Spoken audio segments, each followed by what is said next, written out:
اب 11ویں پورشن کی طرف چلتے ہیں۔ ہمارے فرد کو دیکھ لیں، ہمارے معاشرے کو دیکھ لیں، ہماری ریاست کو دیکھ لیں، ہماری سیاست کو دیکھ لیں، ہماری قیادت کو دیکھ لیں، اس میں سب میں آزمائش مال سے ہے۔ ریاست اس کے پاس ہوتی ہے، رئیس وہ ہوتا ہے جس کے پاس مال ہو۔ حالانکہ قوم کا بڑا تو وہ ہو جس کے پاس تقویٰ ہو، جس کے پاس سرداری نبھانے کے گر جس کے پاس ہوں، بھلے وہ غریب ہو۔ نہیں، ریاست اس کے پاس ہوتی ہے جس کے پاس مال ہو۔ سیاست وہی کر سکتا ہے جس کے پاس مال ہو، بھلے وہ 1 نمبر کا بے ایمان بدکار زانی ہو، لیکن مال ہے، سیاست کر رہا۔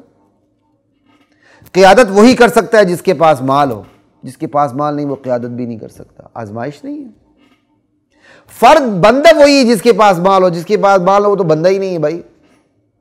معاشرہ وہی قابل تقلید ہے جس کے پاس مال ہو، اور جس کے پاس مال نہ ہو، ایمان ہو لیکن پیسہ نہ ہو، وہ تو معاشرہ تقلید کے قابل ہے ہی نہیں بھائی۔ حتیٰ کہ ہم دین کی دعوت بھی اس کو دیتے ہیں جس کے پاس مال ہو۔ جس کے پاس مال نہ ہو تو کئی دفعہ اللہ کے دین کا داعی بھی دعوت نہیں دیتا۔ یار غریبوں کو کیا دعوت دینی، کسی امیر کو دعوت دو، فائدہ ہو جائے گا۔ انا للہ و انا الیہ راجعون۔ یہ ہمارا 11واں پورشن تھا جس کو میں نے ہلکا سا ٹچ کیا۔ 12ویں پورشن کو دیکھ لیں، ہلکا سا ٹچ کر کے بات کو ختم کرنے لگا ہوں۔ ہماری حیات و ممات کو دیکھ لیں، زندگی موت کو دیکھ لیں، اس میں آزمائش مال سے۔ ٹوٹل خلاصہ یہی ہے۔ زندگی موت کی تمام فتنوں کو دیکھ لیں، ان فتنوں میں آپ کو مال کا فتنہ ضرور نظر آئے گا۔ زندگی موت کی تمام آزمائشوں کو دیکھ لیں، ان آزمائش میں مال کی آزمائش سر فہرست آپ کو نظر آئے گی۔ ہم زندگی پر خرچ کیسے کرتے ہیں، ہم خوشیوں پہ خرچ کیسے کرتے ہیں، ہم غم پہ خرچ کیسے کرتے ہیں، مال سامنے۔ اقترب للناس حسابهم وهم فی غفلۃ معرضون۔ لوگوں کے حساب کا وقت قریب آ لگا ہے، لیکن لوگ ہیں دین حق سے منہ موڑے ہوئے ہیں، غافل ہیں۔ لا الہ الا اللہ۔ زندگی کے ہر شعبے میں، ہر موڑ پہ، ہر قدم پر آپ دیکھیں آزمائش ہماری مال کی وجہ سے ہوتی ہے۔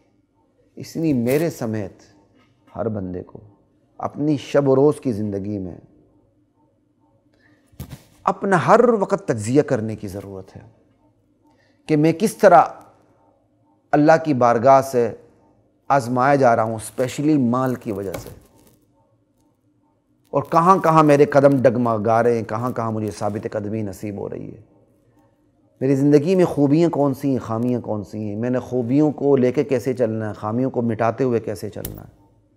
صدق رسول اللہ صلی اللہ علیہ وسلم۔